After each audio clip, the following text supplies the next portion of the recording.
familiar sound. All right. Welcome, everyone, and everyone online as well.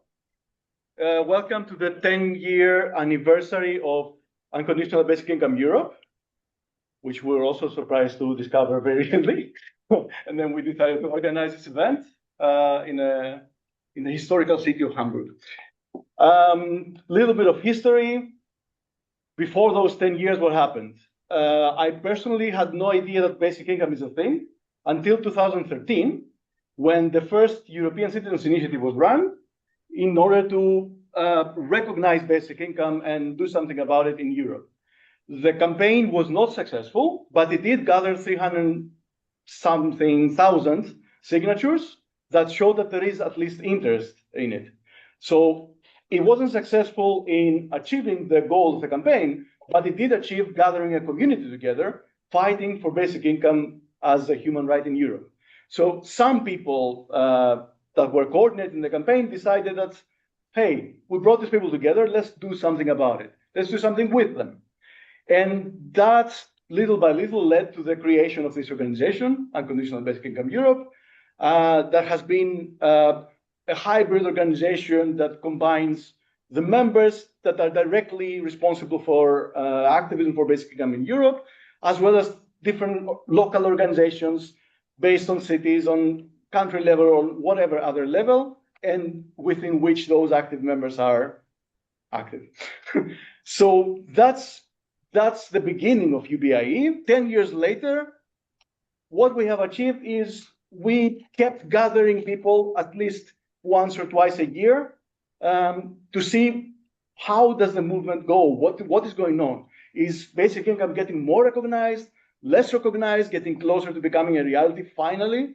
For those of us who have been fighting for a while, that has been a while. The answer is yes, but not there yet, right? And here in Hamburg, you know this better than anyone else, because you very recently made one more such attempt that brought people together, but didn't go all the way to making basic income a reality. So we're still in this fight together, and that's also why we're here. Basic income has existed for like half a millennia, so longer than even the Beatles, you know. It's still not a reality completely in the form that we envision, but we're still here and we're still doing something about it. So that's what I wanted to, kick off this discussion with, a little bit of historical background. And with that, and still remaining on the historical beginnings of basic income, I want to invite on the stage, virtually this time, Philippe Van Parijs. Disconnected. Okay. Can you hear me? Can you hear me? Yes? Okay. Yes. Okay. Right. So I want to quickly say three things. First of all, I like these sort of collective anniversaries. In order to reach a new birthday as an individual, you only need to do one thing: survive. But in order to reach a new birthday, for example, a 10th anniversary, as a collective, you need to do far more. You are a little group of people which has to overcome some administrative difficulties, some financial difficulties, to overcome sheer exhaustion at some point, and to solve all sorts of unavoidable tensions between individuals that share a common goal but may sometimes disagree about the best way to achieve it. This is the first reason why I'm very happy to contribute, to participate, however briefly, to this anniversary. Secondly, for reasons to which have just been mentioned, I was among the people who thought it was a very good thing for UBI Europe to be born 10 years ago. Some people said, well, don't we have a worldwide network now? Is it really necessary to have something at the European level? As Bien was when it started now nearly 40 years ago. I believed it made sense. It made sense because it needed to coordinate this campaign with the European Citizens Initiative about it, and it made sense also because, which was not the case in the early 1980s, because the European Union itself had started taking an important role, an important responsibility in matters of social policy. So for that reason, I thought it was very good for it to be born. As has been mentioned, the ECI was not successful in the formal sense for some reasons that were not intrinsic to it, because at the beginning it was badly organized, but also for reasons that are intrinsic to it. And these ECIs, even now, are very weak instruments in order to move policy. At about the same time as the European ECI, there was a referendum in Switzerland, but the referendum in Switzerland, if it had passed, would have had a far stronger and direct impact on policy than any successful ECI will ever have. So, but that's the second reason why I'm happy to participate in this celebration. I think it's very important that we should have this EU level basic income movement, basic income association, basic income network. And the third reason is that the times now are very hard for many progressive causes, and in particular for basic income. They are hard in Europe, not least because of war, because of the war in Ukraine and European countries' commitments to the support of Ukraine are leading to the disappearance of the so-called peace dividend. That means that it's that there's a phone ringing here, but I hope you can still hear me. So that means that the fiscal space that is available for any progressive movement, any progressive reform in the field of social policy, this fiscal space is very restricted. And that means that doesn't mean that we must give up our utopian aim of having a real basic income introduced, but we must be opportunistic utopians, and that means that sometimes we must also direct or redirect some of our militant energy towards other causes, such as achieving decent peace as soon as possible in that conflict, in order to make room again for ambitious social policy.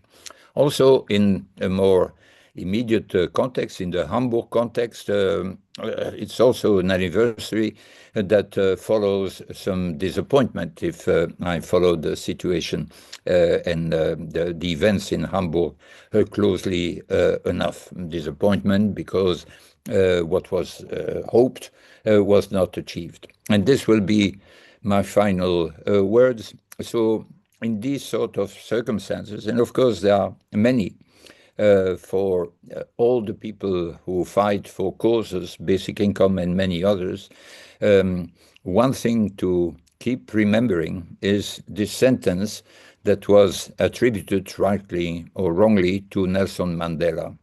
Nelson Mandela is supposed to have said, "I never lose. Either I win or I learn." And that, I think, applies to any situation in which we are disappointed about not having achieved some sort of immediate aim. Well, it matters, but it doesn't matter that much, because we never lose. Either we win or we learn. So I wish you a very instructive and joyful 10th anniversary. Now I have to rush off in order to go and give a lecture on a completely different topic in a very remote little place where I've never been before. It's in a school here in West Flanders. Bye-bye, and have a good meeting. Bye. Have a good conference.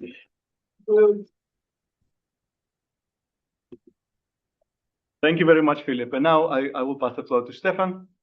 Yeah. Yeah, welcome from my side as well. I will lead you through the evening from here on. Let me shortly introduce myself. I'm Stefan Füsers. I'm living in Hamburg, and I was one of the people that actually was part of this European initiative when it was on in 2013, and founded the UBIE together with some other people in 2015-16. And then I was leaving Europe, and I was not really caring much about basic income, and very recently returning to Europe. And since I was returning, I was connecting again to the European network and starting to get a little bit active in the sphere of basic income again. So that's how I ended up here, even if you didn't recognize me for ages. That's how I'm still related to it, and why I feel quite comfortable to lead such a discussion today. This should be enough about myself. Maybe about the idea of the event tonight. We are here and celebrating the anniversary of UBIE, Unconditional Basic Income Europe. And we have started a democratic initiative in all over Europe, 2013. And yeah, this was not really successful, as you heard already from Philip. And the network of UBIE started to appear from this initiative. And somehow we thought, okay, first of all, what you are doing in Hamburg or what you have done here was, from our understanding, way deeper than what we could achieve in Europe. And you could achieve a lot more in terms of reaching out to the people of Hamburg, while we had a lot of broadness, a lot of scale, reaching the whole of Europe. And we thought somehow like we could reach all corners of Europe, and you could reach all people in one corner. And I was thinking that it would be really great if we look a little bit together and learn on the potential that would come up if we do it together. And maybe one day can reach all people in all corners of Europe. This is, of course, a little bit visionary, and we will not achieve it tonight. But I thought we can discuss it a little bit tonight. And therefore, I wanted to invite the two people that initiated the initiative here in Hamburg. And this is Joy Ponada and Laura Bramsvik. Sorry for the name. And maybe you want to come into the round. You can see that we have a few more chairs here than we need with us three, me and the two. Antonis will stay in front and observe a little bit the web. And in the web, you are welcome to bring in some questions into the chat, so Antonis can bring these questions into the round here. And the idea of the round is that we have a dialogue together, where I will lead us a little bit into the things that should be discussed to actually find out about these potentials that I was just mentioning. And therefore, I thought we slowly introduce the two here and go into the idea of initiating such a democratic event in Hamburg, before we then start to think about once replicating what you have achieved and done in Hamburg for other people in Europe, for other corners of Europe, but also how we use this kind of depth of working on a democratic initiative from Hamburg and bring it together somehow in a network that has somehow loose and unstable connections to all corners of Europe. And by saying this, I would start to lead the discussion a little bit. When you want to join the dialogue later on, when we come to this conversations that are a little bit about replication and so on, here is one more free chair. You're very welcome to join us in front. That makes it a lot easier to understand in the web. Once this chair is full, then please tip on the shoulder of the person or bring in a second chair so that the round gets bigger in the end of the evening. But in the beginning, I guess it's nice if we come to understand a little bit what has happened from the beginning with this initiative. And this is also learning for myself. This would be the moment when I would introduce you two, but as I didn't even could speak out your name properly, the reason for this is that I don't really know you, as I was talking already that I was not in Germany for quite a while. So I would like to get to know you personally from in the beginning of the meeting. So maybe you shortly introduce yourself and you let us know what is motivating for you to work on basic income. I don't know who wants to start. I start, okay. So hello again, Joy Ponada, pronounced she, her. When in my 20s, I became a musical theater director. So I was working as a freelance artist. I dove a lot into the topics of money, taxes, how do we organize economy, and quickly realized that there's like a conflict between Volkswirtschaft und Betriebswirtschaft. Someone must help me with the English words here. It's business and economics. Micro and macro. Micro and macroeconomics. So, for example, when a big company, a big factory is using automation, which was also a thing 30 years ago, and the same work can be done with less labor, less manual labor, it's good for the company, but it's bad for the macroeconomics because then someone else has to pay the money for food and housing for those people who get laid off. So there's a conflict of interest. And when a friend of mine, whom I'm still in contact with, told me about the idea of basic income, it was from the first moment a thing like, that's it. So this really brings together, solves a lot of friction between these two layers of our personal economic decisions and the macroeconomic layer that we are organizing a society where no one should be left behind. And then I dove into the field. At some point, I volunteered to be in the German Netzwerk Grundeinkommen, so the Basic Income Network Germany, was on the board for 1 year and left there very frustrated because of the conflicts and the not bringing things on the road style. And after being in the Occupy movement, the Pirate Party movement, I founded Mein Grundeinkommen, the raffle that raffles out basic income. I think we will talk about theory of changes later. And Sanktionsfrei, which also is, I think, a part of discussion that we need to have tonight, because the question is also, what are we selling? What are we promoting? What is the thing? What are the aspects of basic income that we put in the front window? And after this time, I met you, Laura, and we founded the Expedition Grundeinkommen with a totally different theory of change. And there I would hand over to you. Sure. So I'm Laura Bremswijk. I'm also sorry for my surname, but it's a big different sounds for people, except of the Nordics. They normally feel comfortable with it. I actually got excited about universal basic income quite late, which you might not expect if someone actually dedicated years of their lives to a topic. But I was interested in a lot of different societal problems and how to solve them. I always liked the kind of edge of politics, economics, social. That's something that always interested me.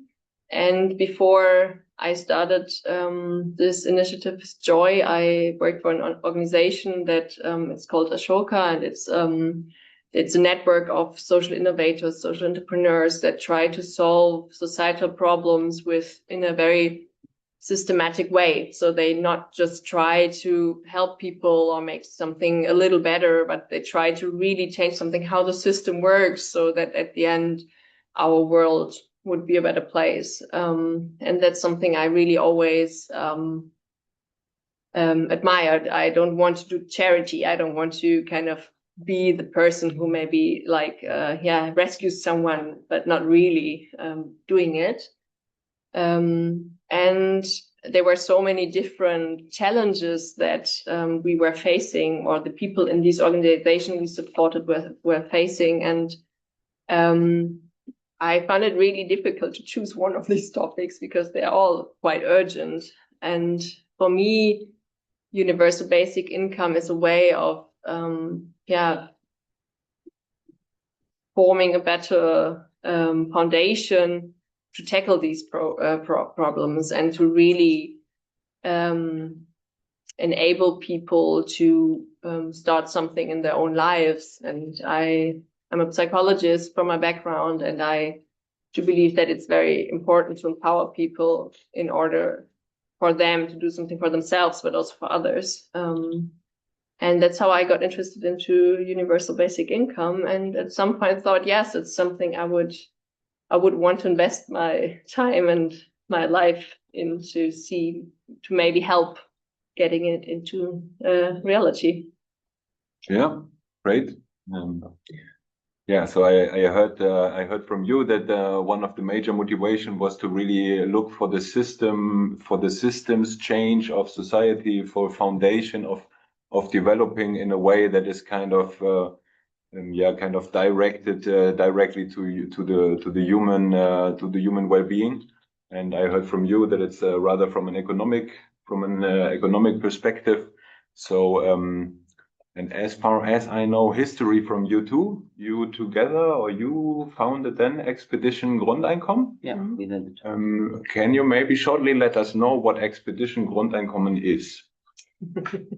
And yeah, what do you want to achieve with Expedition Grundeinkommen? Yeah, so we actually started at the beginning in different parts of Germany. We thought we would we wanted to achieve that there would be at least one state-funded pilot in one of the German states to actually show that there's a support in society for universal basic income, because our theory was that there's a huge support in society, but it's not really mirrored in politics or in our parliaments. And we wanted to show this. And we wanted to get one step closer to actually achieving a universal basic income.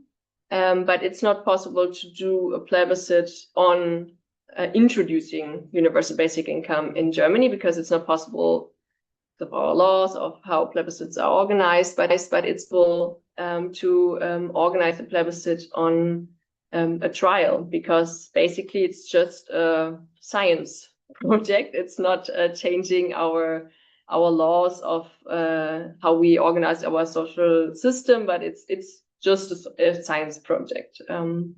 And so we decided to do this pilot to actually showcase that there is this political support in society, but also create a campaign that would enable us to talk about universal basic income, start a dialogue in these places, that people would talk about it if they wanted, how it could be designed. And actually by this getting closer to a moment where we don't talk about universal basic income. Is this a good thing or bad thing? Is it like, do people get lazy, or will they start working? But getting to a point where we talk about how could we design a universal basic income that actually can be supported by the majority of the population. And maybe you want to add? No, that's it. Okay, I need to sort the things a little bit. So I was asking for Expedition Grundeinkommen, and you were quite fast talking about the plebiscite that was on the pilot project for basic income. So Expedition Grundeinkommen did it in several states of Germany. We started in several states, and we came to different stages. And then we learned from every failure, and incrementally came farther and farther. Okay. And in Hamburg, finally, we were not even able, because we have these three hurdles: signature collection 1, signature collection 2, and then the referendum, where all the citizens have to vote. And there's a lot of challenges on the way. So, but that means Expedition Grundeinkommen's sole purpose is to run plebiscites on pilot projects for basic income in the federal states in Germany, who all have this possibility of having a... Technically, yes, but with different regulations. So we choose 5 states that were feasible enough to be organized and to be tackled. Okay. And the other 11 fell through our sorting mechanisms, because they would have been too hard. Mm-hmm. And then you run the first signature step, at least in 5 different states? We started the first step in all states, and we achieved the second phase in Hamburg and Berlin. And we failed in the second phase in Berlin, but we succeeded in the second. In Hamburg, we had to start over once again, because other than in Berlin, we were the Senate brought us before the Constitutional Court.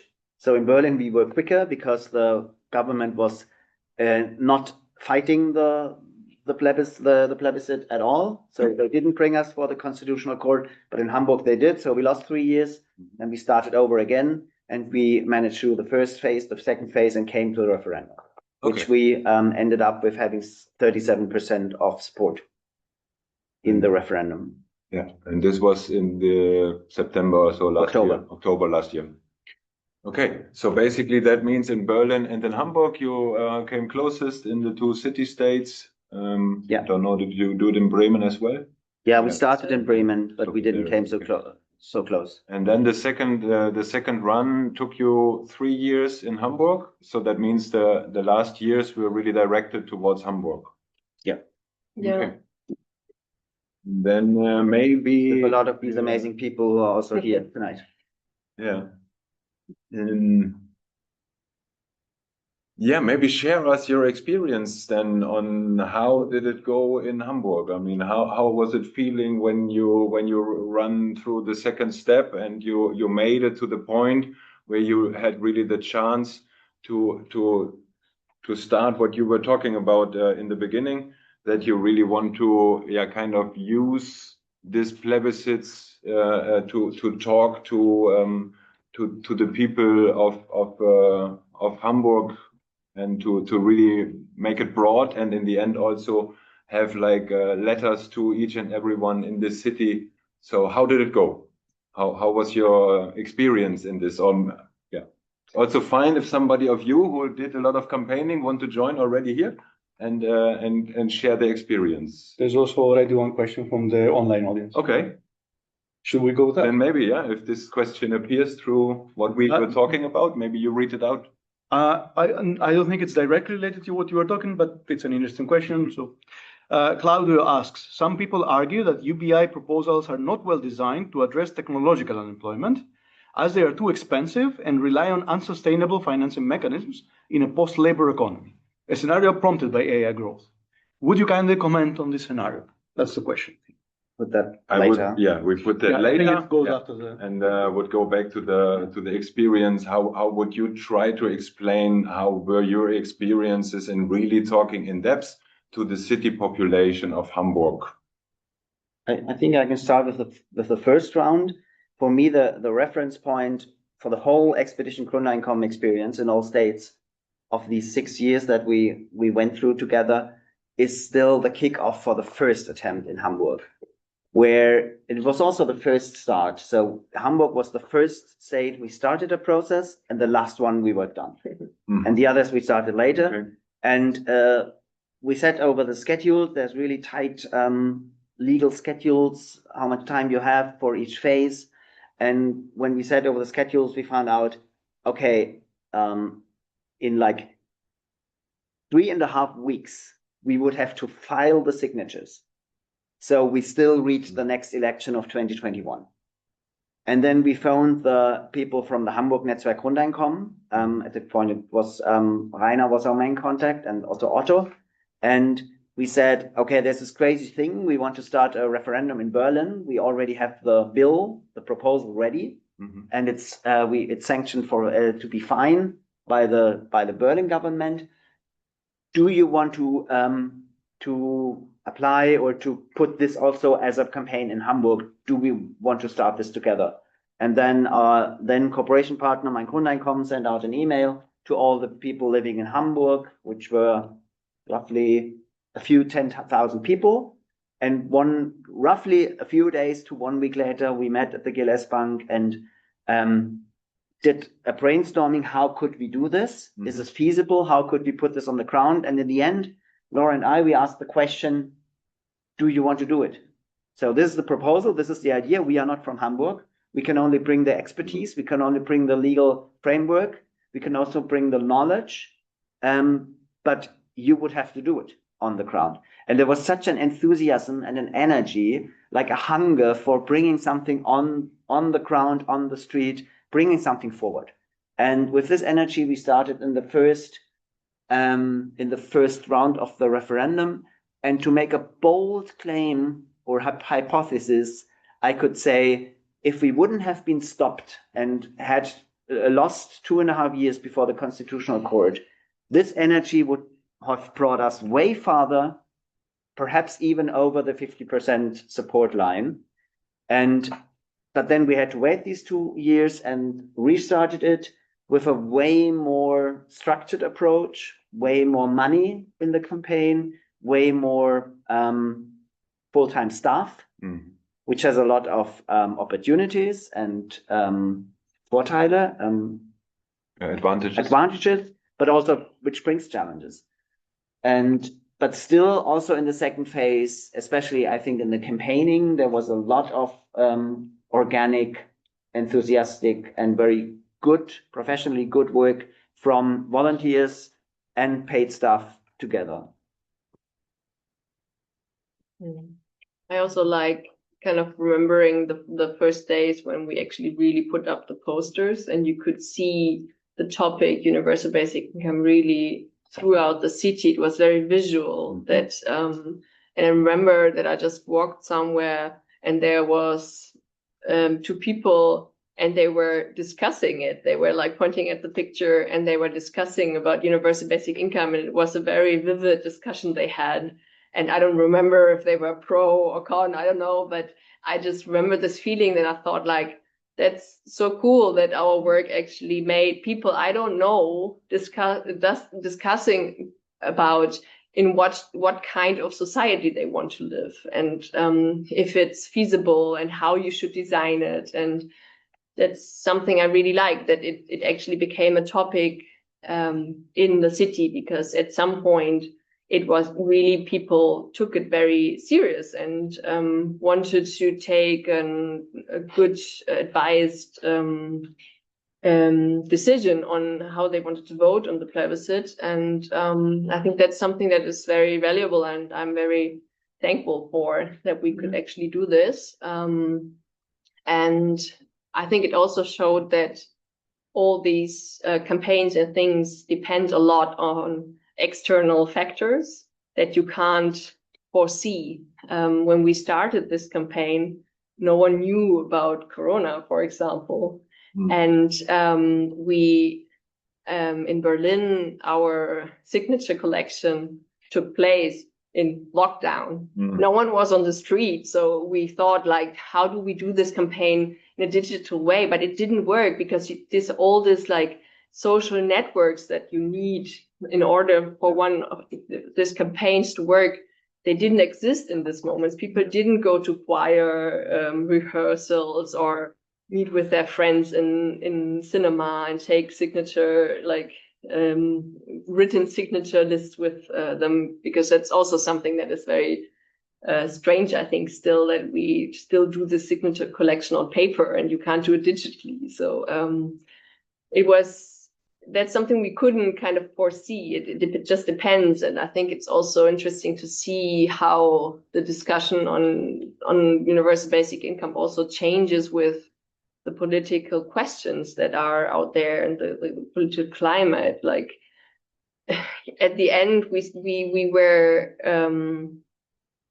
discussing changing our social system in a moment where people wanted to go back to more sanctions, and kind of Merz proclaimed that all these people are just lazy and they need to be punished more. And when we started, there was this more euphoria about like introducing Bürgergeld, having less sanctions, being more kind to the people. And that's something you can't foresee. You just need to act in the moment when the campaign actually takes place. One little question for understanding. You were referring to the beginning when you started in Hamburg, when you were saying Mein Grundeinkommen was one important factor to get people of Hamburg engaged, and the very active network of Hamburg that I also know very, very well, that they are quite active. And I think also in UBIE, they know that in Hamburg, people are very active for the basic income.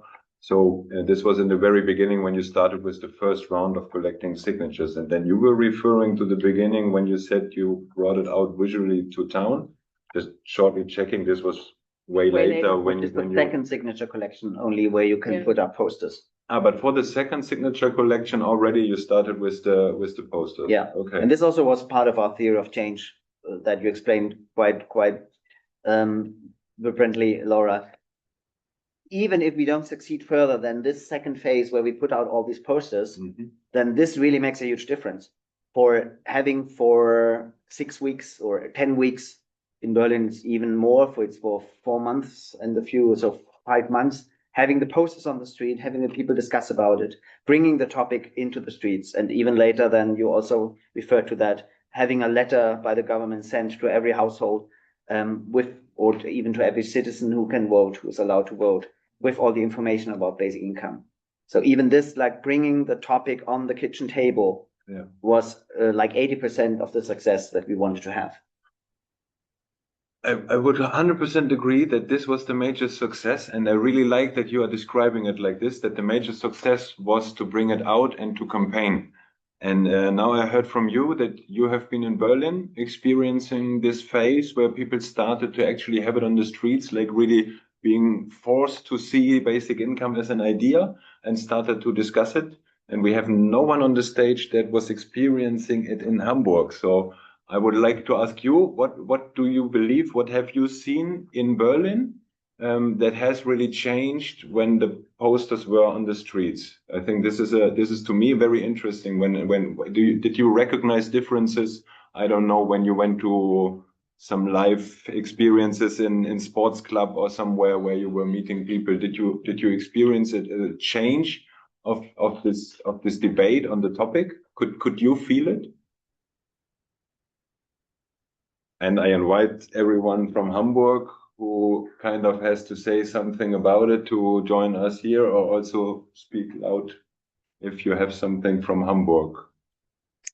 Yeah, that's the first hard or crucial point for me, because yes, for sure, we realize that at parties people talk about the topic because they just come from the streets, they see the poster, they enter a party, or they go to their sports club, or they go to their cooking, I don't know, and they bring the topic with them. And yes, that's nice.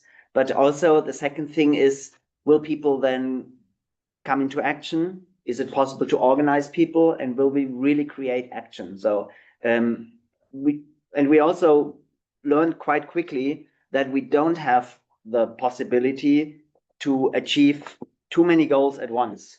So we had to make a lot of hard decisions. And one of these decisions was, should we argue with arguments in favor of basic income and point out what the benefits of basic income would be? Or should we put a call to action in front? And in the end, we decided to put the call to action in front because we wanted to achieve several steps. Basically the posters, even in Berlin and even more in Hamburg, because we learned this, that is very important, just said basic income, please sign. And it doesn't say why. So we didn't really use that huge space to really bring in impulses into a discussion. So the people needed to bring their own questions and their own discussions. And for sure, if you would decide differently and put on the posters a lot of, we also had some ideas about, we discussed them quite long, to have a campaign in Hamburg with Moin and then XYZ and Tschüss ZYX, and to like Tschüss bureaucracy, goodbye bureaucracy, and Moin more justice. So just bringing in some aspects, some values that basic income could bring. And I would say in hindsight, knowing that we would not win the referendum, we should have used the place differently. But in the moment, because we wanted to win a referendum, for us the call to action, vote yes, was more important. And we had the experience from Berlin where we went for the other way, and we had more like topical motives where we actually did this. We had like, I think 10 different claims that we put in there about social justice and all kinds of stuff. And people loved them and took them home. But at the end, people didn't understand that they had to do something in order to make it happen. They really were a fan of us, but we're like, oh, I needed to sign? Sorry. So then we decided that in Hamburg, we would really go a different way and making sure that the people who are already in favor of universal basic income, which is a huge group already in society, are really moved to take action. And that's why we went for this kind of very bold, just call to action in the street, yeah. Daniel, you want to join in? Yes, just with a very short anecdotic kind of memory from the Berlin campaign. So for those who don't know me, hi, I'm Daniel. I live in Berlin, and I'm also on the board of Unconditional Basic Income Europe. And I was also an activist in the campaign in Berlin. And because you were discussing the posters, I really like them because they put questions at people.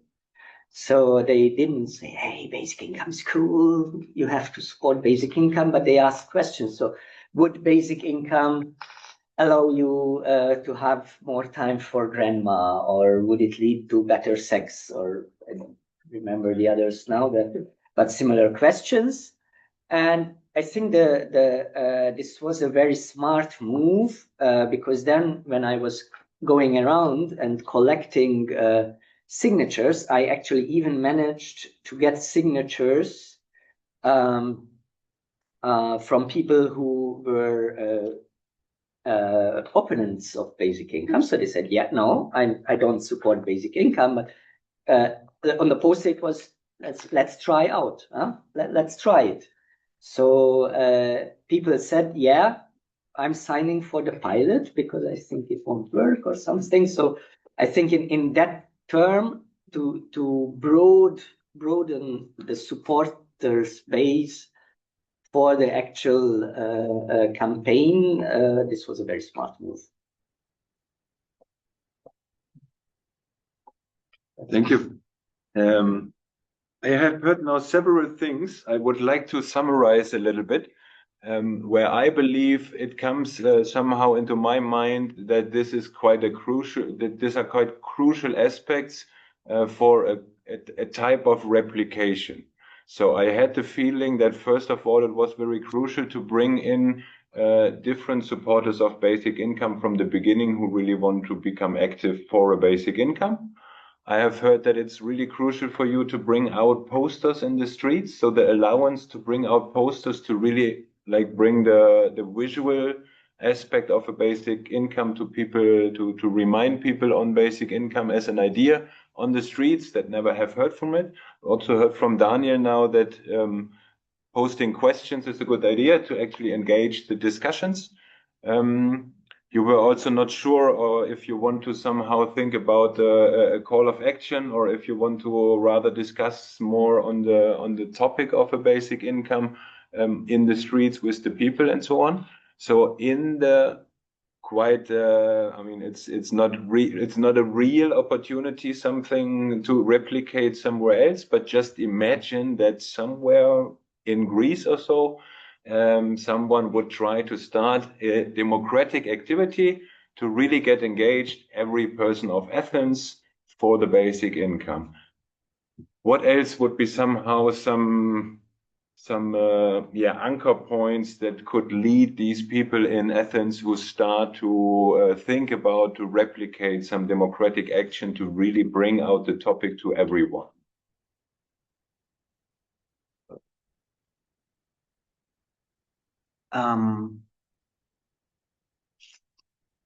Also analyzing the successes and flaws of the Hamburg campaign.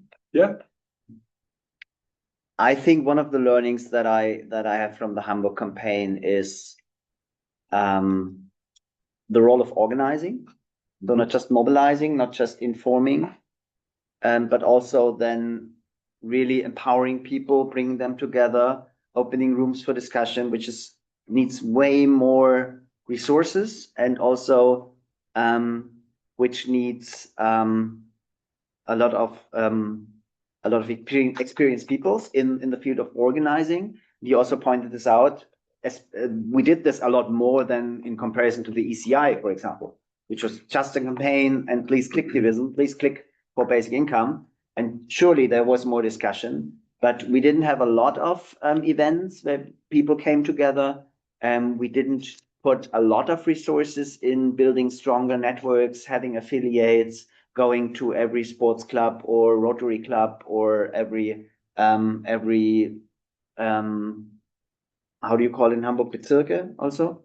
Like district congregation of the Green Party, of the Left Party. So that would be like 7 districts, and then go to the Greens, to the lefts, to the Social Democrats.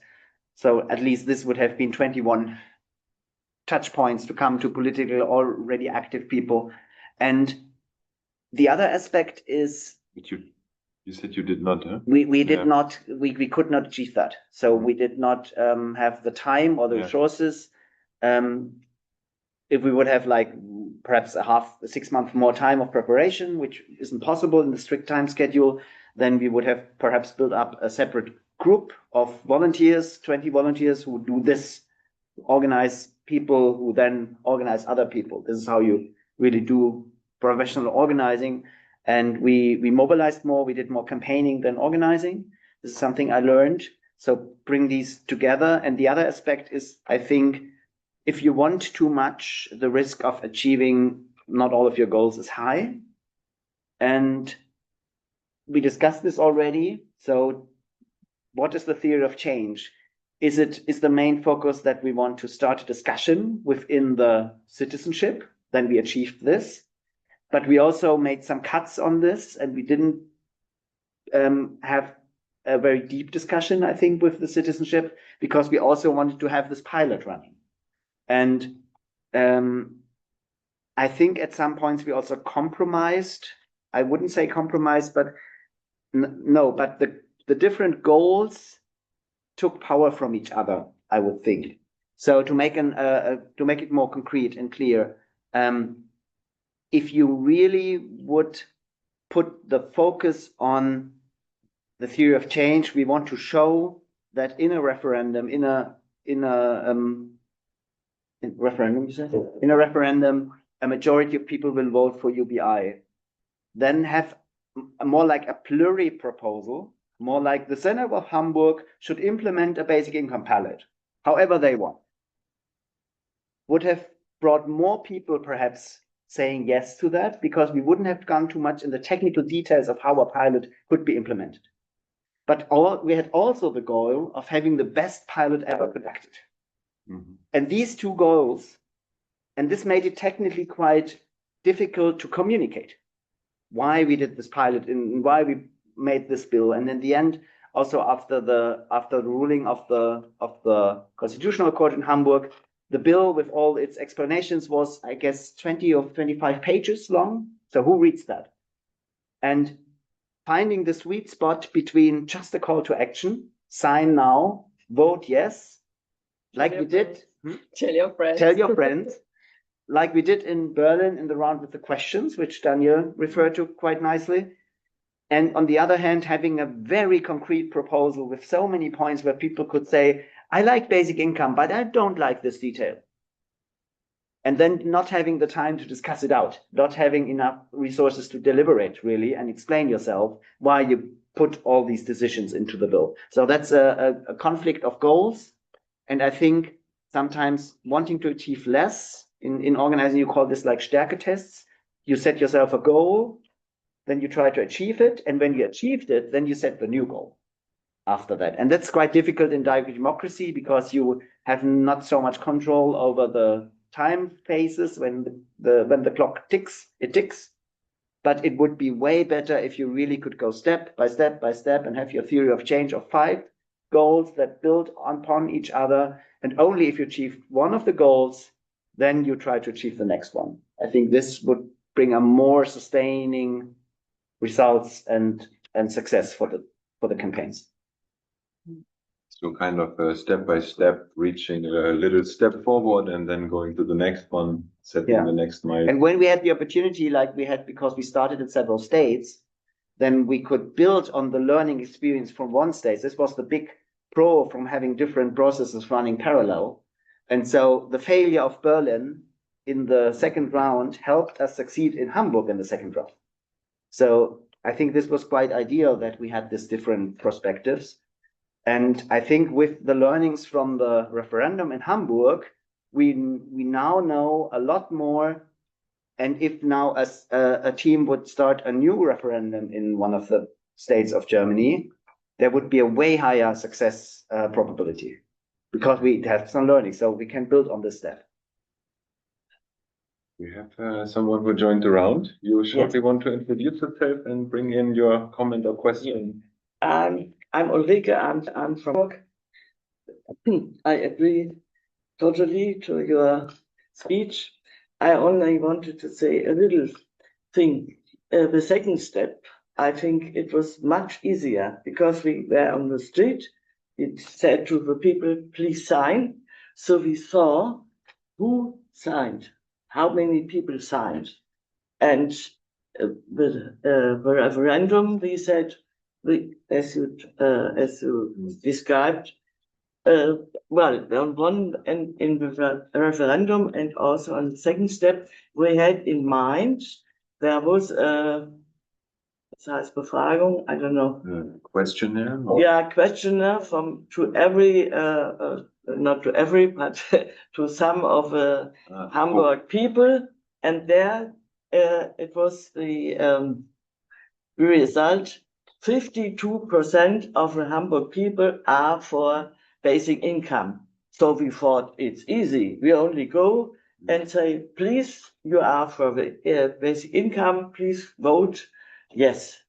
But we didn't know, or we didn't realize that also the people who, and the people who don't, who didn't agree to the basic income, they also went voting. And that was a little problem.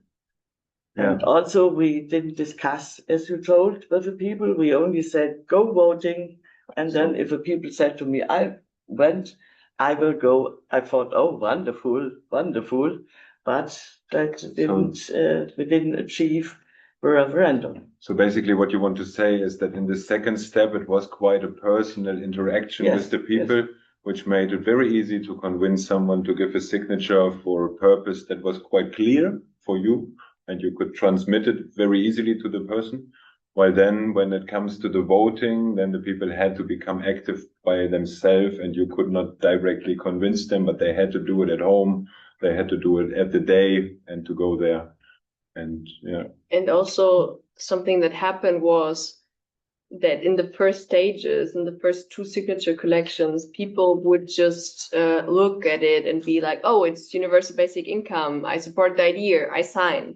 They didn't go into depth. Like we had to legally, we were obliged to always bring a copy of the bill that we wrote, but no one, I mean, who looked at it? Maybe less than 1% of the people, I would say. I've never been asked that someone wanted to look at it.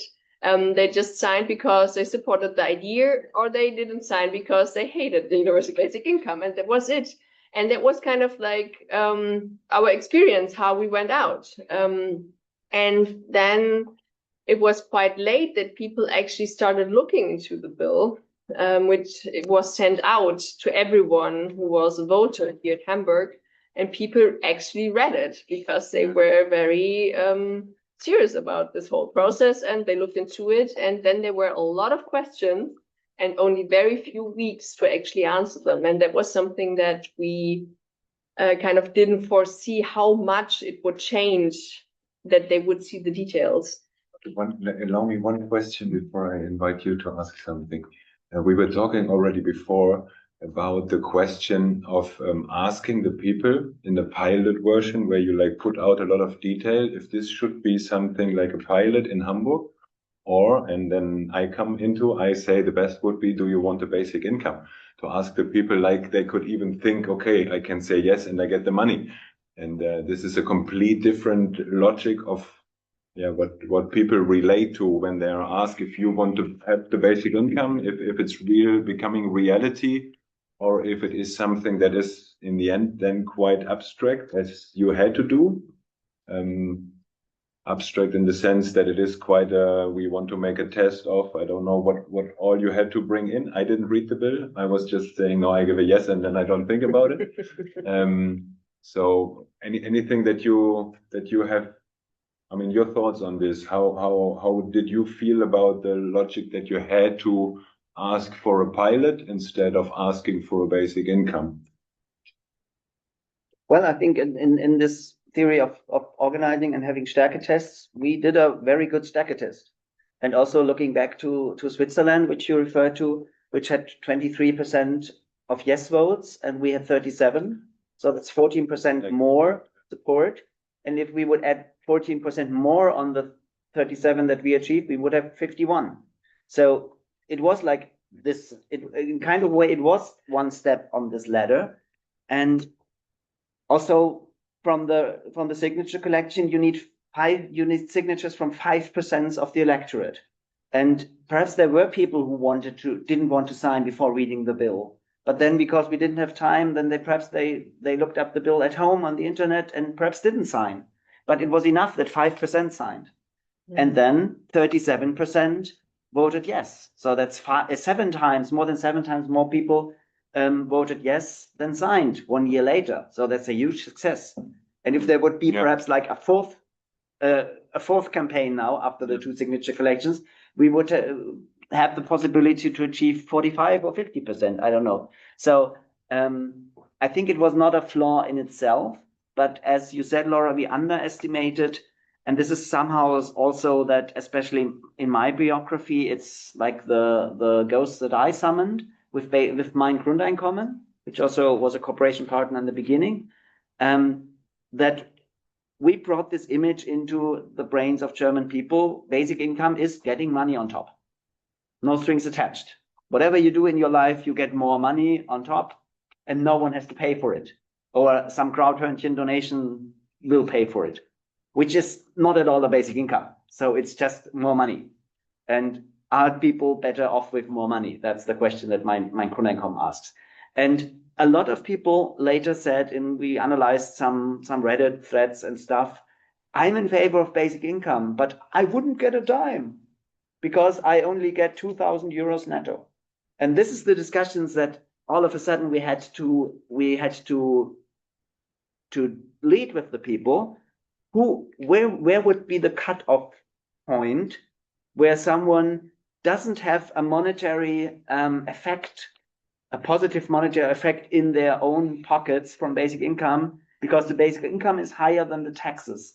And we also decided not to make a proposal where a basic income would be financed. For example, if you would make a proposal like Götz Werner did with the Mehrwertsteuer, or if some people say you should tax land value, or you should finally come to the conclusion to tax the big Vermögen, the wealth, to put in a wealth tax. And then really people would get money on top, people without wealth. But as long as which you in somehow technicality must do in a pilot, you simulate an income tax, because that's the only individual tax that you can easily put into a pilot, which was not a political decision, but a technical decision, how you implement pilots worldwide. People looked to this scheme and said, oh, I would pay so much income taxes with this scheme, and I don't get a money from it. If I sign up with the raffle with Mein Grundeinkommen and I win, I get money. So this is a fake basic income. This is not what I want. Yeah. So they were in favor of basic income, but not in favor of our bill, and voted no in the end. And because Ulrike already mentioned that, we had a really reliable data from several surveys that more than 50% of the Hamburg citizenship and population were in favor of basic income. But we ended with way more no votes than yes votes. And there are some causes, for sure. Otto, you want to introduce yourself shortly and also bring your comment? Joy has already anticipated, in part at least. I'm sorry. No problem. But I'm happy that we agree about that. No, in fact, it was mainly this problem that there was a big misunderstanding about our bill, about our proposal. What is a pilot? People were not interested in all the details of our pilot. There were some, certainly, but most of them are just interested in the main point, what is basic income, and okay, it's on top, it's not on top. And unfortunately, indeed, the majority at least thought that it would be on top, I think. And we didn't, and we have contributed to this misunderstanding by continuing speaking about an unconditional basic income. That's why I have suggested with others to discuss about this point in the future. There should be another wording, not only for the pilots, but in general, perhaps, for campaigns or for just communication policies in the internet, in the meetings and so on. If you speak, there could be different forms of wording. Could be a guaranteed income for all. It's enough for me. It would be the best formula, just to say guarantee. All is said with this. We don't need sanctionsfrei. We don't need unconditional. These are details we can speak about when we have to explain what it means in practical. But to get the attention of people, there is something that is guaranteed about what they have, but they need to live. When I'm hearing you right, you're basically saying that in the time where you were active for the Basic Income Initiative, you have realized that the details were very difficult to grasp from the people, and you realized that a lot of times this on top was somehow in the mind of the people, and you believe that actually also a lot of people thought that unconditionally and on top is quite related, and in the end you think the guaranteed aspect is way more important in the basic income. I heard you wanted to say something, but you are also coming in with something from the web. I don't know. Is it both? Laura? Maybe Laura first, and then I bring you in. Yeah. I think it's also this how you can actually transport this idea that it's because what people are interested in about this topic is mostly not the details, because it goes deeply into taxation systems, and I don't understand it. I think it's fascinating, but people normally don't get so enthusiastic about if you talk about taxes and how you kind of work all the details out.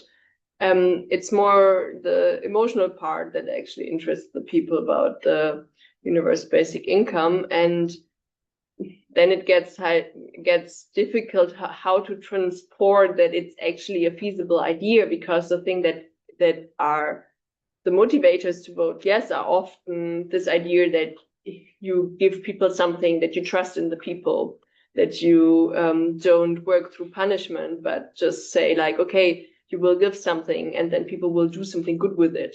And that's what people moves when they think about the topic. But then there are the other people who think, but this is not feasible if we just like hand out money to everyone, and that won't work. And those people you need to convince with like arguments how you can actually structure it. But we often didn't get to the point where you actually could describe the details of how the different ways you could construct a basic income, because in a lot of the interviews where we talked about it, you don't have like extensive time, and it's not really possible to explain how you could design it.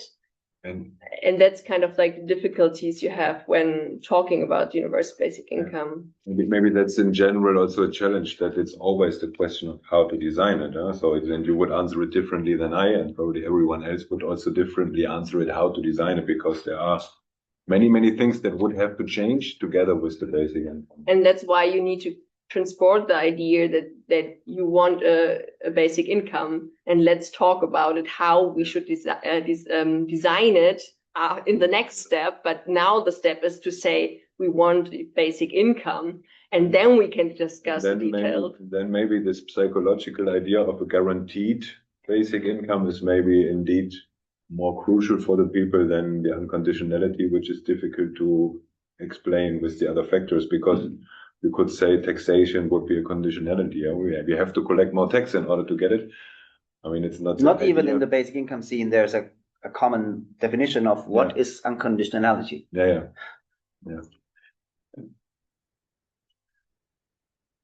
Yeah, maybe. I mean, you first. Okay.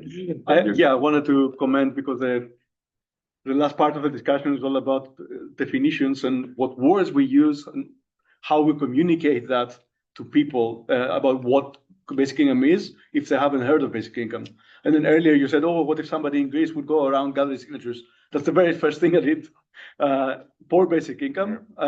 When I first heard about it, it was still the ECI campaign. So that's the first thing I did. I believed in the idea immediately because I was suffering from not having basic income. So I ran around and I was gathering signatures. The vast majority of the conversation was explaining what it is. And the terms there matter, and how those terms translate into other languages also matter. Like for example, I realized that unconditionality doesn't translate well in the German language. In Greek, basic income is a very close term to minimum wage. So the biggest part of the discussion was explaining, oh, no, it's not minimum wage, because that's the immediate connotation that people had with the term. Then after that, you had to spend more time challenging the criticism of the European Union, because 2013 was very close to 2008, and Greece has never recovered from conditions imposed to solve another crisis that's is still around. And the last part was spent on how do you actually finance it, and that was also the part where if you manage to get them that long, because that discussion took like at least 20 minutes, you would lose them at that part because there was no common agreement on how to finance it, how much it should be. So the discussion could really take you very, very away from the idea of let's just have a pilot, let's just try it out, let's see how it works. And I just wanted to finish my comment with having that experience from 2013 is a different experience from now, because now a lot more people know about it. So there's a lot less time that needs to be spent on explaining what it is. And I think a big part of it was, there was a silver lining from the lockdown period of the pandemic, because it pretty much, most of the criticism of how to implement the basic income in practice was pretty much shut down, because we did that in practice with different methodologies, with doing money transfers during the pandemic to counter all the wages lost and all that. So it proves that it is possible to actually transfer money. It doesn't have all the negative effects that we were discussing. So I think it's a better period now. But the discussion on how to promote it and discuss it is always important. And I will finish by transferring Manya's comment. Sorry. Thank you very much. Thank you very much. What I'm hearing is that on the one hand, your experience from Greece, I think is very crucial. That you have the feeling that now basic income is way more known over the period, over the time in Greece, and people know more about basic income these days, and the explanations of what it is are actually not so crucial anymore. Well, they're still important, but they are easier because there's a higher number of people that have heard about it, at least. Now it's rather about the question that we also had here already in the round a little bit, is on how actually to do it. And I believe the first question that you were reading out from the web was about how to do a basic income, if I'm correctly. Maybe we come back to this one now. I can repeat it, but first I do want to read Manya's comment, because the comment is not a question and it's relevant now. So it says that that's the whole idea of European cooperation, to learn from what works in one country, see what needs adapting in a different setting, get information and help each other. That's a direct comment to what we're discussing now. This is the next topic I will start to initiate in a couple of minutes, so we talk a little bit longer on this. Or do you want to directly? No, I can weigh in on what we just are discussing, and I think it's perhaps helpful to put the backdrop of what I experienced in the Pirate Party there shortly. And when we first implemented the topic into the Pirate Party, we didn't talk about basic income at all. There was a proposal to write into the party program the right for secure existence and Teilhabe, participation in society for everyone. So secure existence and participation for everyone. We used new words because we didn't want to go into these fights that were already active within the basic income scenes about what is a basic income, what is the correct basic income, is a negative income tax a basic income or is it not? And I was in these fights because I was the one who proposed that the German network changes its definition from a cash basic income to a guaranteed income. So also bringing in the word of guarantee, which is different from the worldwide definition at PN. And I don't know where UBIE stands there. And for this proposal in the private party, we didn't count the votes because the room had so many green cards that you wouldn't count it. And it was like 97 or 98% yes for the right of secure existence and participation in society. 1 year later, we as the basic income group didn't want to go further because we said that's so cool to have everybody on board. Let's pace down, let's slow down. But someone implemented an addendum to the program and said the Pirate Party is in favor of basic income. And this vote was won by 67%, which was still enough over the threshold to change the program, but we lost a third of the party. And because it was a progressive project, this is similar to the drop of support that we had in Hamburg with the 52 in favor of basic income. And then this actual concrete proposal, it dropped. Because all of a sudden you had to discuss questions like, should the basic income in every place in Germany be the same? Or should it be in places where rent is very high? Should there be like a component which is dependent on the city? And if the rent is higher, it's higher. And if you live in an area with lower rents, it's lower. And these discussions cost a lot of support. And I think this is one of the learnings, just to bring this backdrop there. And on the other hand, I'm finished shortly, we achieved a lot. Because after Götz Werner, 15, 20 years ago, started the thing in Germany with we have to be able to think basic income. We have to be able to imagine basic income. And he toured really a lot, and a lot of people heard for the first time from Götz Werner about basic income. When we founded Mein Grundeinkommen, we said imagining it is not enough. We have to try it out. We have to make it emotional. We have to make it graspable. We have to make it reportable, like send some pioneers out and interview them. How does it feel? Make it feelable. And our theory of change was we wanted to make it decidable. And when you want to make it politically decidable, you have to discuss these things.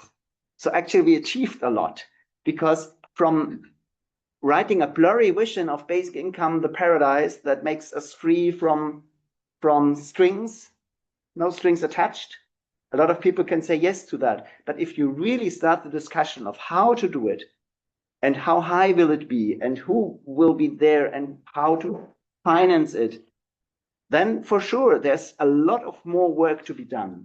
And finding 37% of the electorate agreeing on our proposal is really a huge success if you see it that way. I see it that way, yeah. The question? Maybe. So I can repeat it as it was written. Some people argue that UBI proposals are not well designed to address technological unemployment, as they are too expensive and rely on unsustainable financing mechanisms in a post-labor economy, which is a scenario prompted by AI growth. Would you kindly comment on this scenario, this technological unemployment, and how it may be not feasible to finance it in that regard?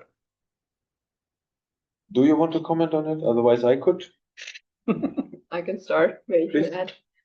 I mean, I think that's a discussion that is big in Germany anyhow at the moment, and it's not just for this talk. A lot of different social things we organize as a state are at the moment under discussion if we are still able to pay for them, and that's something I tried to explain a lot of times, that we, in order to kind of hand out money to people in different ways. It can be libraries or free food at the school, or it can be universal basic income.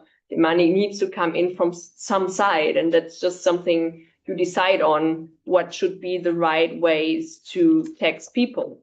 And it's not just a problem for universal basic income that our tax system is designed over 100 years ago and was made in a world where the money came from totally different sources than it comes from now, because it's hugely dependent on wages and stuff, and not so much on wealth and kind of like capital. And that's something I think we need to change in total to go into a better future as democratic societies, to actually find ways to adapt our taxation systems to the new way economy works at the moment. And that's something you need to, if you have got some time, you can explain this to people. But yeah, if you look at the German system, we stopped our wealth tax I think it was in the 90s that we stopped it. And the money we lose every year would be enough to actually not have to decide if we renovate our schools, have a good social welfare system or a good health system, but we could do them all. And I think that's also something that is very hard to grasp for people, that it doesn't have to be the people that are working who have to pay for the universal basic income, but it can be capital that at the moment flow to very few people in this country, but could flow to more people in the country. And I think that's something you would need as a taxation system to fund a universal basic income in a future economy, how it is now.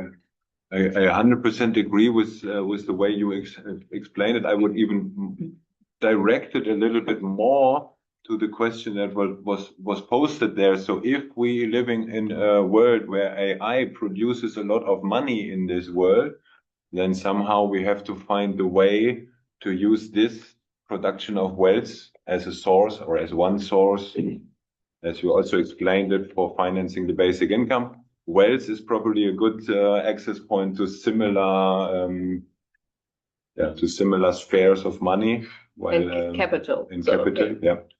Because I think AI companies now in the next year spend 600 billion or something on AI investments. So I think there is a lot of wealth as well in these people. Now we have a big round here. I would like to add one.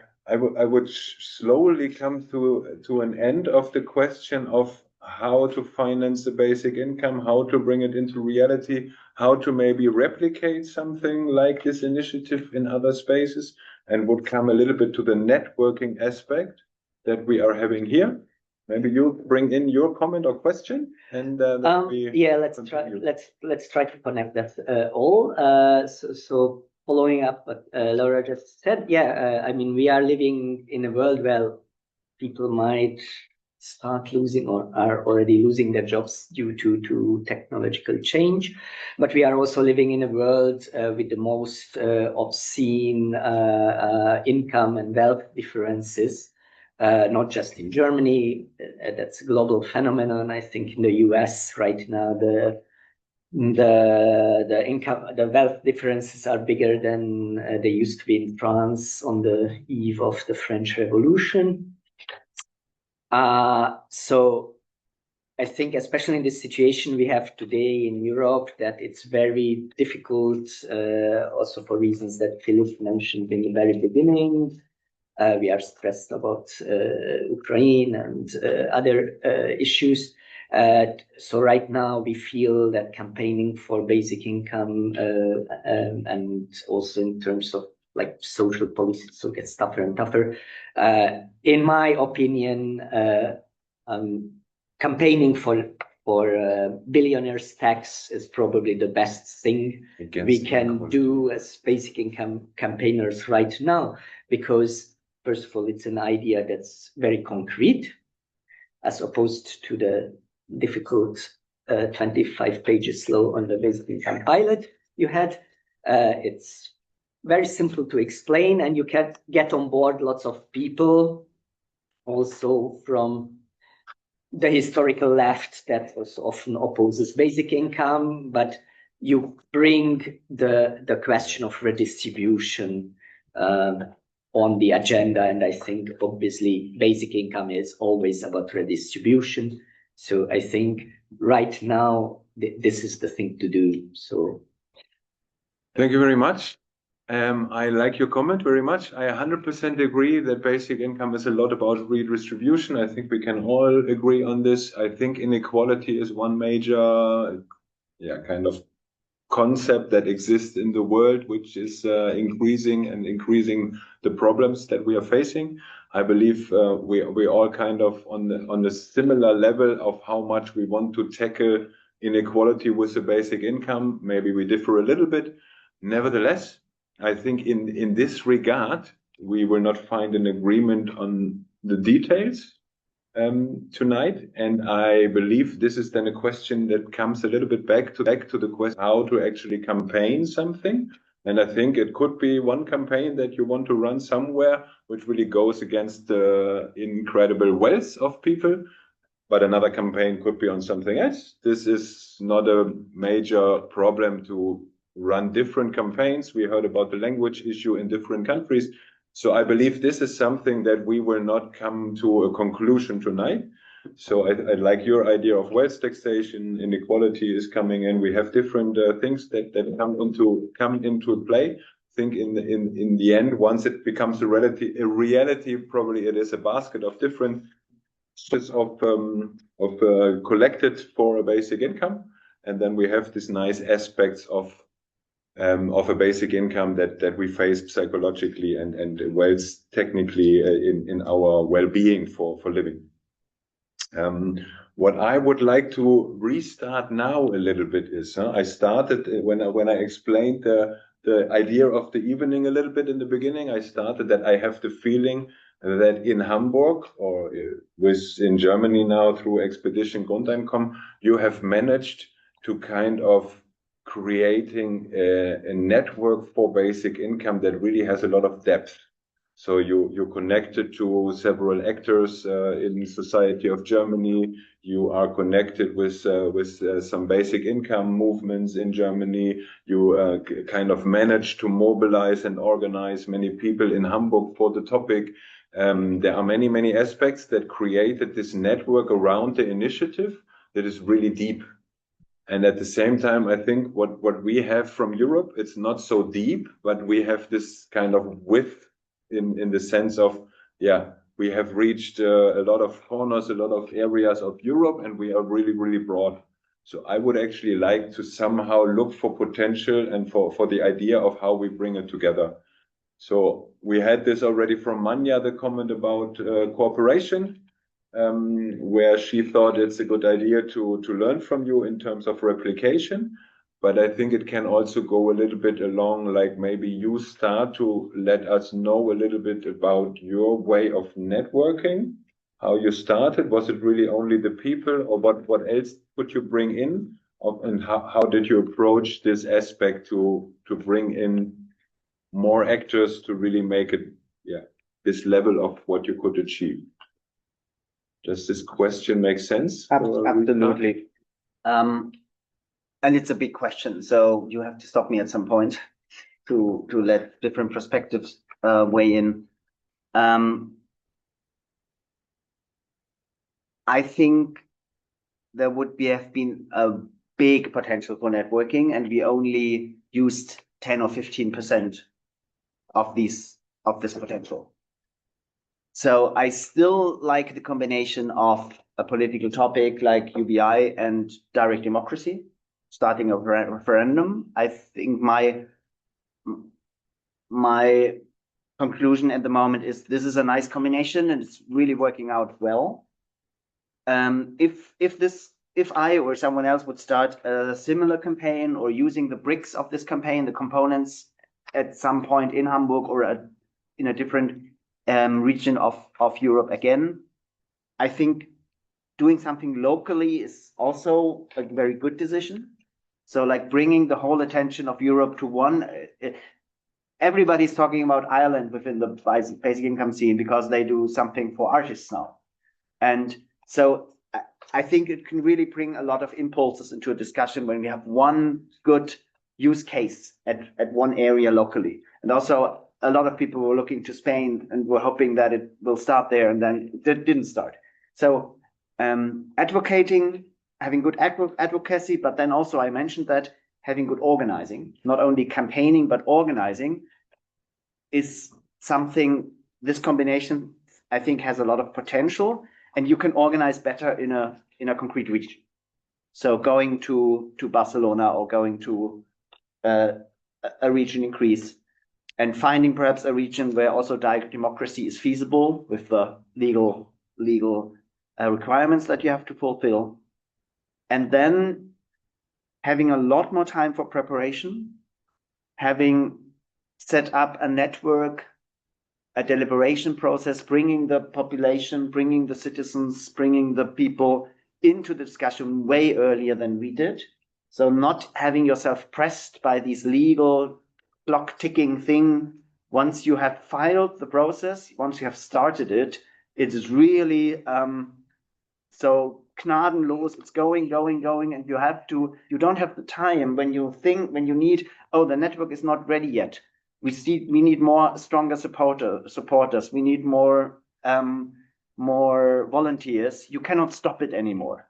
Perhaps in other regions of Germany, there are also direct democracy frameworks where you can stop it, but in Germany you can't. So having more preparation time, I think, is very helpful.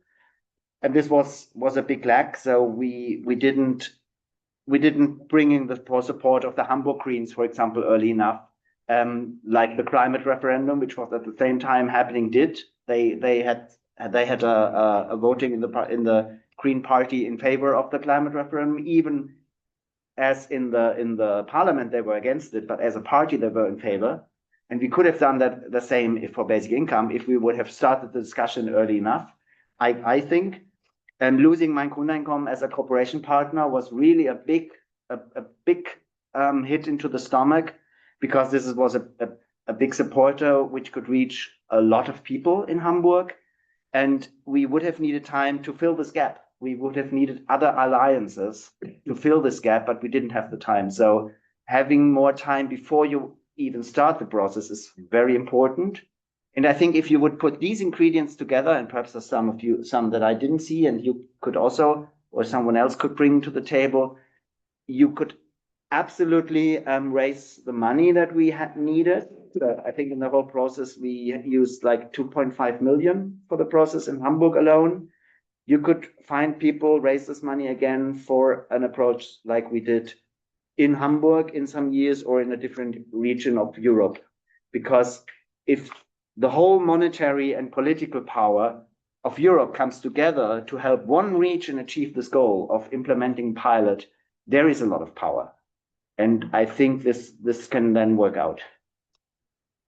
And maybe to add to that, I think it's really important to rely on existing structures, because all this organizing works is something that needs time and that is not done just overnight.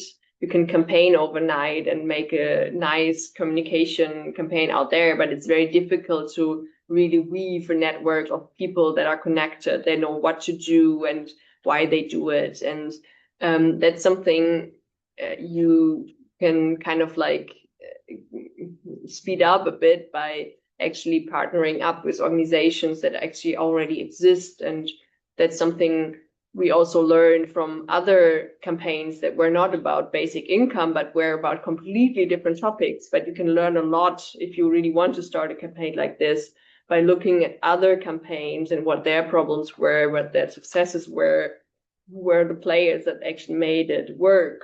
And I think that's something you saw in a lot of the successful plebiscites that we had in Germany, that there were strong organizational networks behind it, or different organizations that were actually holding it. And I mean, there are not so many universal basic income organizations that you can partner up with. So you need to look broader and look at, okay, we are talking about injustice. We are talking maybe about feminist topics. So you have to go through and see, like, where are the different areas that people can actually say, yes, that's also something that's important to us, and find these allies, because it's very hard to actually fill this completely working network. And that's something we learned also, that it was working for the first phase, where we didn't have to collect so many signatures, and there's a very active basic income scene here. I mean, there are people who are working on this topic for years, who are also here partly, and was enough for the first phase, but it's not enough for a whole plebiscite where you actually have the whole state voting on a topic. Yeah. You need to mobilize so many people, so you need to rely on good structures that already exist and make sure that these people are really on board and really make this topic their own. Because you can't always be there for the whole process, but you need to make sure people are enabled to do it themselves. And I think that's something we learned with our campaign, that it's very important. So when I'm listening correctly, I'm hearing a lot that you have done actually quite most of what you could do with the campaigning, where you really brought out the visuals into town, where you have brought up social media, newsletter, all the megaphone stuff. The megaphone where you're sending. Yes. But as the time periods in between were not enough, and maybe also because the main organizers came a little bit from Berlin, at least, maybe it was not enough time to really connect to all the groups of people in town that could have been really attracted by the idea of doing it and supporting through more stronger foundation of people and bringing this together. Is this more or less what I'm hearing? Yeah, absolutely. And we really missed out on opportunities that I could go on the whole evening. Yeah. Like I mentioned, the Greens, which would only have been one shot. You never know who you get in the end as a supporter. But also like the person, the CEO of the Hamburger Tafel wanted to support, and we didn't have the time to talk and find out how we can cooperate and how we can put something together. It's always, you need time to then really find a good way to approach a different target group. At some point, we were a lot in this connection with Hinz and Kunz in the first go, but after the 3 years where we had this break with the constitutional code, we didn't manage to bring up, because people are changing, so you have to create new trustful relationships again with the people. I had an email discussion with Kurt Wölke, who was long time head of Butnikovsky here, and after some weeks he answered me, "No, I don't like your project because I'm no longer in favor of a basic income. I'm in favor now of a negative income tax." Then I tried to explain, actually, technically, our bill is a negative income tax, and in the broader sense, this is a basic income. So if we would have met like 3 times, then perhaps I could have a discussion about what is coming back to this right of a secure existence and participation in society, and that we are actually on the same page. But this takes time, and you also mentioned us living in Berlin in the second phase. I had a room here for 8 weeks, but this is not enough. You have to be here really full time. And also I was the main fundraiser, so my main focus was talking to people to bring in money. And if I could have like tripled myself or had 2 more people with experience in campaigning and organizing and fundraising and networking, we could have achieved more. Yeah. And I think this is really what Philip said in the beginning: either you win or you learn. We learned so much. This really feels successful because we learned so much. Yeah. Yeah, very interesting. I also see it as a very successful initiative in my kind of distant view. I was also talking in the beginning that I was not here. I heard probably only from the initiative when it was in the last stage. Didn't take notice of it before. So when I thought, okay, it's now in my mailbox, I receive basic income to my house. This was already the moment where I thought, wow, this is really great. Doesn't really matter what is in there. I say yes. So this was my view on it. When I was asking for networking, I had actually a second point in mind that was not touched so much by you. I mean, I heard a lot on how you have learned from what you have done and what could have been maybe a little bit improved, what was really great. So the learnings that you can share, and this is great. I hope one thing on the second question is that you would be available for other people that have similar things in mind, where they really take a concrete possibility to go in action and try to bring it out big, so that other people can take the learning not only by this event, but maybe also through further contact. And with this, I would ask you for other ideas. Like, could you think? I mean, you have pointed out already, Joy, that you think it's great to have locally one concrete action where all the European force can go to or so, and then maybe it spreads again. Do you have any other ideas how the experience from Europe, the experience from Hamburg somehow can spread to Europe? And then afterwards, It might be relevant now. Okay, then bring it in now. Manya left several interesting comments, but I think she pretty much culminated them into one comment that I will read, which is essentially, let's build a network around the idea, not around detailed proposals on how to implement the idea. So let's get back to the basics of, let's promote basic income as the overall idea, not just the concrete proposals. Which maybe also comes back to our very early beginning, because our project started by learning from other experience that we had in Europe, mainly also of the Finnish experience that took place before we started and was discussed all over Europe, I guess. And we talked a lot to the Finnish team, to the researchers, and we tried to find out what we could improve in our build to make sure that we will have a better setup than there was in Finland.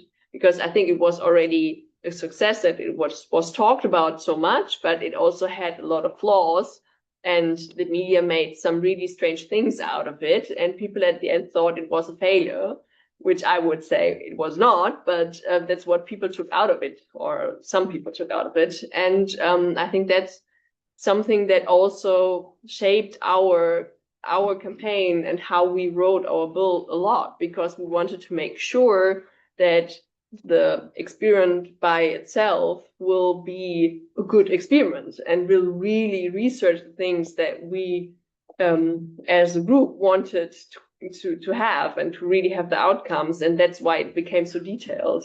So now you can go back and say, yes, that was too detailed, and people can learn from it and say, like, maybe that was a bit too much. Maybe you need to kind of have some safeguards, some lines in there to make sure it's not politically corrupted and not just about one aspect, but maybe leave it at that and don't go so much into detail like you did, because you will lose people. So that's something like, it's like already, we are already the second iteration.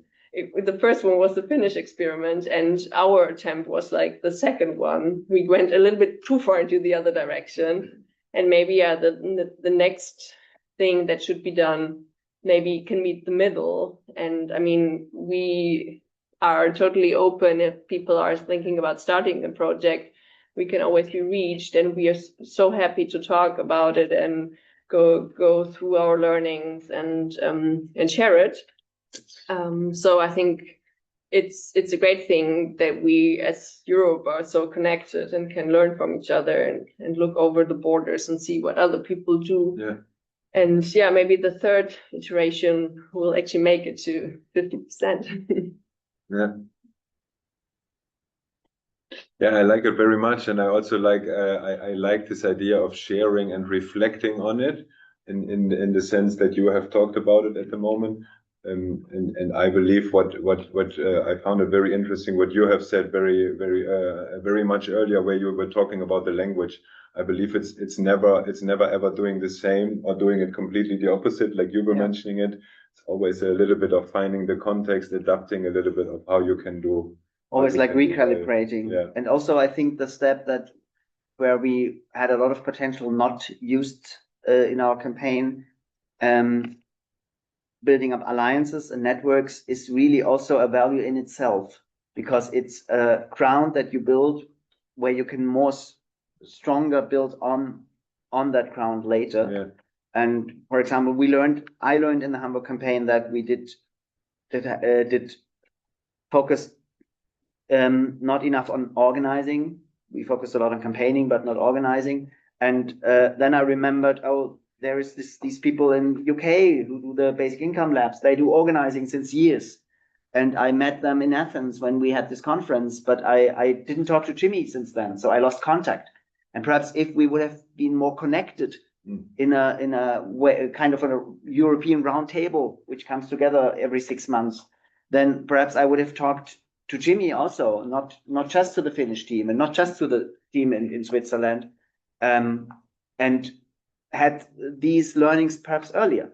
Because if we are not connected, we cannot bring the perspectives together. And also in Germany, when I said we didn't even manage to bring a broad coalition of players together within Germany, or we had the idea of making a big call via UBIE that people from all over Europe should come to Hamburg for the last 3 weeks of the campaign, and we would pay their travel expenses.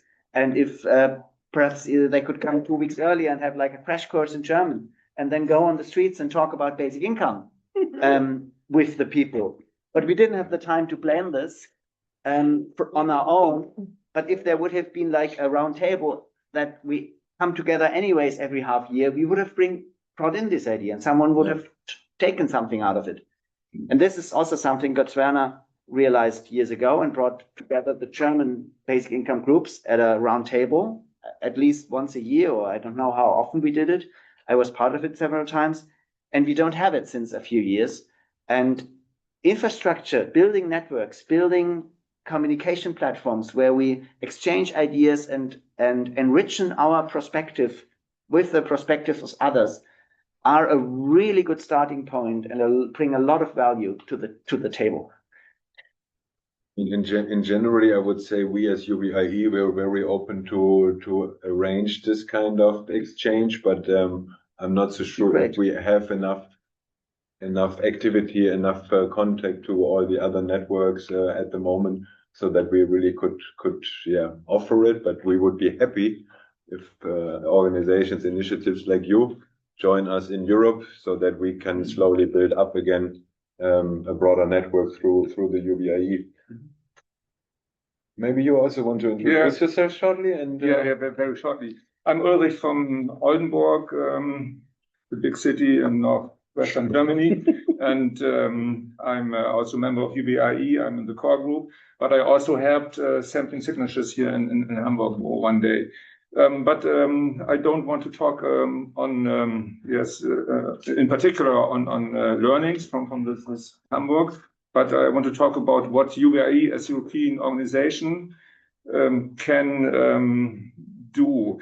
And we are not so many people, we are not so many activists, and we had a failure of our common campaign that was set, this ECI campaign. Also a second ECI campaign failed, and the learning from this, from our failures on the European level, is that I see our job can be a network, not more, and an information exchange. We can try to organize something like a wiki of a storage of European-wide practices which had been tried, and the evaluation of these campaign practices and debate on that as we do it here. I think if we manage to do that, that is enough, and all the other things cannot be planned. So maybe there are spontaneous movements, when people look at this wiki and see, okay, they do it in this way there, and in the other way in another region or another state. So some ideas can grow, and also some European level support can grow. But my feeling is that we cannot plan this. So we can just ensure that there's such a platform, a wiki with a storage, what kind of practices have been done, and how we can evaluate that.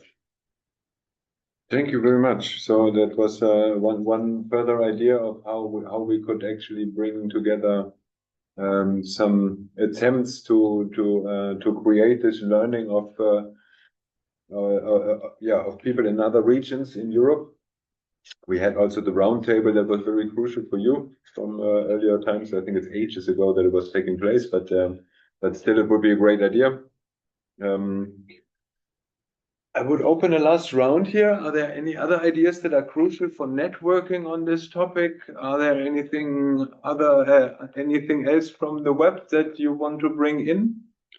There is a very interesting comment that came last, but I asked for an elaboration on that because I'll go through it. So Simona, I believe, mentioned that she collected signatures in Italy for the second ECI in 2019. Yeah. Oh yeah, you can do it yourself. You can do it yourself. Please. Yeah. Well, just what I noticed is that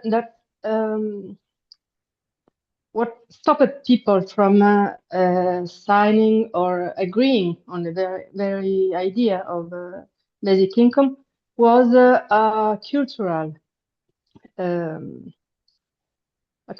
issue. I live in Bologna, Emilia-Romagna, a very strong culture of work, a very strong communist tradition. We are the working class, and be a worker and getting an income as a worker is very important from an identitarian point of view. And so basic income is seen as a bourgeois thing, or just people wanting to get an income without working. And this is a cultural issue that we should address. And I think it's different in different parts of Europe also. That's all. Yeah, so what I'm hearing from your request, at least partly, is how do we actually bring it to the people that benefit the most, which is the kind of working class people that are not attracted by conversations like we are having them today, more or less. It's an ideological issue. When device connected. Yeah. Joy, you want to react? That brings one point that I could also add here. I think it's fine to go for the low-hanging fruits. And when you grab them, then you take the higher hanging fruits and then the higher hanging fruits. And if you think about promoting and bringing basic income a step forward in Europe, it's really fine to find a region where you can succeed and where perhaps have a cultural background that is a little bit more welcoming to the idea, and then go to the other regions later on in the stage. And I think we don't have the time to go way deep into that, but also really having professional ways of analyzing, learning, strategizing. And I was part of the first ECI, and I was quite frustrated because I think it was really a doable thing if the strategic coordination within the actors in Europe would have been better. In the first ECI, I can talk about the second one, where the problems were, but you only have to reach a certain threshold, I think, in seven countries of Europe. And I would argue that with like 5% of the budget that we had in Hamburg, with putting out ads in especially these regions, the low-hanging fruit regions where you come over this threshold, you would have succeeded even in the first ECI.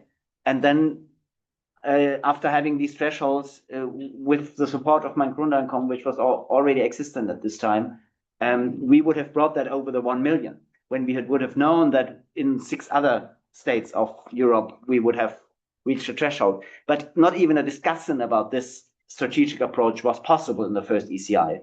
And I think this is the second argument that I will make with the round table, which is only like a format of informing each other, knowing what other actors do. Also, to give just a short example, I don't know how many people, Mein Grundeinkommen tried exactly what we tried to open this discussion that we had to do in Hamburg. We talked a lot about this in the earlier half of the event. And they try to reframe it and is implementing new terms and are raffling out not only a basic income now, but a utopian basic income and a realistic basic income. And this is really an important discussion we have to make, but we were totally blindsided. We did not know. We also learned that just from the newsletters. And I think this is for all basic income actors. And also, I think it goes the other way around. A lot of people only learn from our newsletters what we are planning. And exchanging information and learning about the different theories of change of different groups is a really important thing. And I don't have to agree on it. I don't have to fight for one theory of change and for the same definition of basic income. But I need to know what you mean when you say unconditional or basic income. And you need to know what I mean when I use these words. So we don't lose energy in a conflict of misunderstanding. And then the second layer is putting together a few experienced minds and diverse perspectives, and then building a strategy on top of this information exchange. And only then can action start and can be really make a change and can be successful. I think these three layers are really important: exchanging, learning about each other's without having to act together, then strategizing and really analyzing and learning, and then going into action. Yeah, thank you. And whatever, on whichever of these layers UBIE can weigh in with your networks and with your perspective, I think it's very valuable. I think one aspect that you have mentioned is very crucial for UBIE, in the sense that the larger the network becomes, the less you can focus on agreeing. Yeah. So when you have a European network, then agreeing is nonsense. So that you have to kind of build up a tolerance for every other opinion in the space, and value that you are in relation, that you are in connection with other people. And then this allows you to actually support each other, even if it's not always the same what you are supporting. I hope that we could somehow deal with all the questions and the aspects in the room that were relevant for you, and also with you online. I would suggest that we somehow close the topic right now here.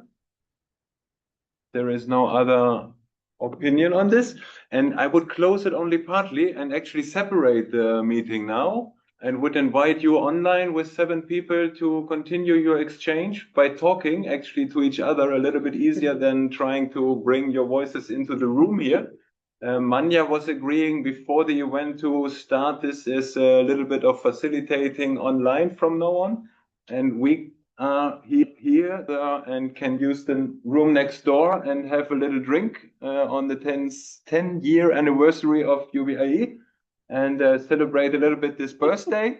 And then we probably also have a lot of small discussions where we can continue to exchange a little bit on what was relevant for us.